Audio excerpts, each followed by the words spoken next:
How are you दोस्तों, कैसे हो? ठीक ठाक हो? सन्चै हुनुहुन्छ के छ?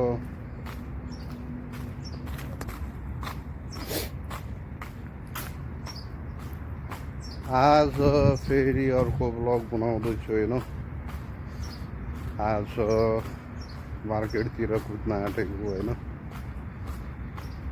अब घाम टन्टला पुऱ्याइरहेछ। अहिलेको धेरै पनि बजेको छैन तैपनि टन्टला पुरो घाम राखेको छ होइन।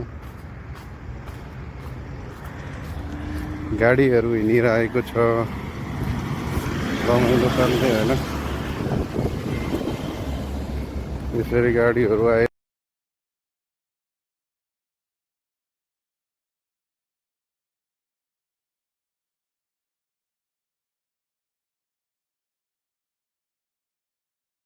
लागिरहेको छ ल होइन। यो बाहिरको भ्यू, यो एउटा कुकुर पनि झ्याप्प आइरहेछ, रमाइलो रहेछ होइन।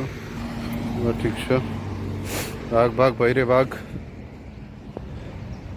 यस्तो छ होइन। त्यही भएर होइन ल गाइस, यो हरियो थियो अस्ति होइन, अहिले सुकिसकेको छ घामले गर्दाखेरि होइन। अनि के छ अरू सब ठिक छ होइन। अब यस्तै छ जिन्दगानी, घाम चरर चर्किरहेको छ। तैपनि अब सरसामान किन्न त बाहिर निस्किनु परिहाल्यो होइन। त्यस कारणले ओके गाइज, फेरि भेटौँला है ल। यस्तो हुन्छ यो गाडीहरू।